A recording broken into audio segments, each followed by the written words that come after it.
اچھا، جو غلامی کا ایک کانسیپٹ ہے وہ ابراہم لنکن کو کریڈٹ دینا ہے یا کہیں مذاہب نے بھی اس کے قطعیت کے ساتھ اس کو ختم کرنے کے لیے کوئی احکامات دیے ہیں کہیں پر؟ ابراہم لنکن جو ہے نا جی، وہ تو آپ سمجھ لیں ایپیکس ہے اس کا، اسے کریڈٹ بنتا ہے. یہ بالکل ناانصافی ہوگی اگر اسے کوئی کریڈٹ نہیں دیتا. یہ اس طریقے سے ہے کہ آپ آئنسٹائن کو کریڈٹ نہ دیں، نیوٹن کو کریڈٹ نہ دیں. آج ہم جتنی فیسلٹیز اویل کر رہے ہیں، نہ اجمیر شریف والوں نے دی ہیں، نہ بغداشی والوں نے دی ہیں. ہماری ایک ایک چیز، ہمارے کپڑے بھی اتر جائیں اگر لوگوں کی کنٹریبیوشن نہ ہوتی ہے. جو جن مشینوں پہ یہ کپڑے بنے ہوئے، ہم اس وقت سائنس کے مرہون منت ہیں، ان فزکس کی فیلڈ کے ایکسپرٹس کے مرہون منت ہے جنہوں نے ہمیں اتنی فیسلٹیز دی ہیں کہ ہم زندگی اپنی سکون سے گزار رہے ہیں، عبادات بھی سکون سے کر رہے ہیں. وہ کریڈٹ ان کو دینا چاہیے. غلامی کا جو ایک ابتدا والا معاملہ ہوا، وہ کریڈٹ رسول اللہ صلی اللہ علیہ وآلہ وسلم کی ذات کو جاتا ہے کہ انہوں نے پہلی دفعہ جو پسا ہوا طبقہ تھا غلاموں کا اور عورتوں کا، انہیں ان کی جو بیسک نیڈز کے حوالے سے جو بیسک ان کے حقوق تھے وہ دیے، کہ جو خود کھاتے ہو انہیں کھلاؤ گے، جو خود پہنتے ہو انہیں پہناؤ گے. اور اس طریقے سے عورتوں کے حقوق تو اتنے زیادہ کر دیے کہ بعض معاملات میں مردوں سے بھی زیادہ ہو گئے اس معاشرے میں جہاں عورت کی کوئی عزت نہیں تھی. عورتوں کے حقوق کا کریڈٹ رسول اللہ صلی اللہ علیہ وآلہ وسلم کی ذات کو 100% جاتا ہے. ادھر سے یہ سوچ نکلی ہے. اس ماڈرن ورلڈ میں آپ کو عورت ایک کموڈٹی کے طور پہ پیش کی جا رہی ہے، اس کے حقوق کی بات نہیں ہو رہی ہے. سیدھی سی بات ہے. جو حقوق اسلام نے عورت کو دیے ہیں کہ وہ گھر کی رانی ہے، مرد نے کما کے اسے کھلانا ہے. جناب یہ والی زندگی آج فیملی لائف جو ٹوٹی ہوئی ہے، آپ ذرا یورپ امریکہ کی میں تو سارے انٹرویوز نیو مسلمز کے بھی دیکھتا ہوں، وہاں کے لوگوں کے بھی، کہ کس قسم کی ان کی زندگی ہے. جو باقی انصاف کی وجہ سے معاشرہ قائم ہے وہ اپنی جگہ ہے، بیسک نیڈز ان کی پوری ہو رہی ہے. لیکن یہ جو خاندانی نظام ہے ان کا تو برتھ ریٹ اب نیگیٹو میں جا رہا ہے. اس لیے تو وہ آپ کو وہاں پہ پناہ دے رہے ہیں اور ویزے انہوں نے کھولے ہوئے ہیں، وہ اسی وجہ سے کہ وہ سارا سسٹم ان کا ٹوٹ گیا. رہا جو غلامی والا کریڈٹ ہے، وہ کریڈٹ نبی صلی اللہ علیہ وآلہ وسلم کی مبارک ذات کو 70% جاتا ہے اور بعد کا 30% میں ابراہم لنکن کو دوں گا. نبی الاسلام نے اس وقت گیون سرکمسٹانسز میں اس سے بیسٹ پاسبلٹی نہیں تھی. لوگ کہتے ہیں کہ نبی الاسلام نے خود حرام کیوں نہیں قرار دے دیا، یا اللہ تعالیٰ آپ کے ذریعے. بھئی پورے کا پورا سسٹم غلاموں کے اوپر چل رہا تھا. اگر انہیں چھوڑا جاتا، ان کے پاس کوئی ہنر نہیں تھا، انہوں نے واپس ادھر ہی آنا تھا.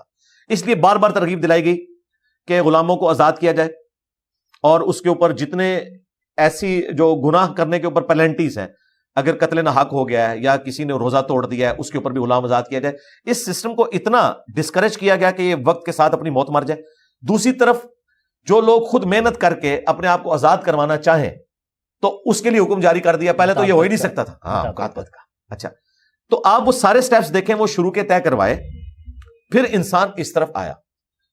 موجودہ جو انسان کی ترقی ہے، اس کا کریڈٹ 70% اگر قرآن کو جاتا ہے تو 30% بعد کے لوگوں کو بھی جاتا ہے کہ جنہوں نے اس کے ذریعے اپنا دماغ کھولا. ہم یہ نہیں کہیں گے کہ بعد کے لوگوں کی کوئی کنٹریبیوشن نہیں ہے، چاہے غلامی کا ایشو ہو، چاہے بیسک ہیومن رائٹس کا مسئلہ ہو، عدلیہ کے نظام کا مسئلہ ہو، ڈیموکریٹک ویلیوز کا ایشو ہو، وہ ہم جس کا جو بھی ڈیو کریڈٹ ہے وہ ہم اس کو دیتے ہیں. کارل مارکس کا جو کریڈٹ بنتا ہے وہ ہم اس کو دیں گے. جو غلطی ہے اس میں ہم اختلاف رائے کریں گے. سب کی کنٹریبیوشن ہے. اور اگر کسی کو یہ میری بات کسی مسلمان کو بری لگے نا، تو جس مسلمان کو یہ آئیڈیل کے طور پہ تصور کرتے ہیں نا، وہ ڈاکٹر اقبال ہے. ڈاکٹر اقبال نے جو شیطان کی مجلس شورا، وہ آپ پڑھ کے دیکھ لیں. اس میں ڈاکٹر اقبال خود مان رہے ہیں کہ انسانیت ترقی کر کر کے اسی سٹیج پہ آ گئی ہے جو نبی الاسلام کو اللہ تعالیٰ نے جو بیسک مورل ویلیوز دی تھی نا، کہ اس کے مطابق انسانیت کو زندگی گزارنی چاہیے. انسانیت نے ترقی کر کے وہ چیز حاصل کر لی ہے. اب مجھے بتائیں، ٹریفک قوانین جو ہے، ان کا کریڈٹ انہی کو جائے گا نا جنہوں نے قوانین بنائے ہیں. اب زبردستی دھکے سے کسی مسلمان سائنٹسٹ کے کھاتے میں تو نہیں ڈالا جا سکتا. گورا تو یہ نہیں کرتا کہ وہ الخوارزمی کا کریڈٹ لے کے کسی اور کے کھاتے میں ڈالے. وہ تو کہتے ہیں کہ الجبرا کا بانی جو ہے وہ الخوارزمی ہے. الجبرا ورڈ خود عربی کا ہے، ٹھیک ہے. وہ تو کریڈٹ دیتے ہیں جس کا ہے. ہمیں بھی کھلے دل کے ساتھ جس کا جو کریڈٹ ہے وہ اس کو دینا چاہیے کہ یہ اس کی کنٹریبیوشن ہے سائنس کے لیے.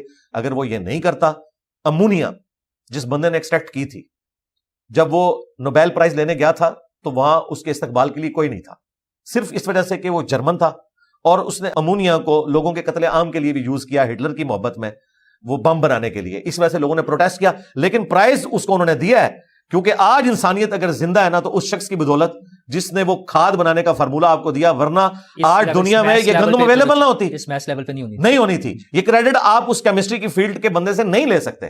یہ اس کا کریڈٹ ہے. جس کا جو کریڈٹ ہے وہ دینا چاہیے. اور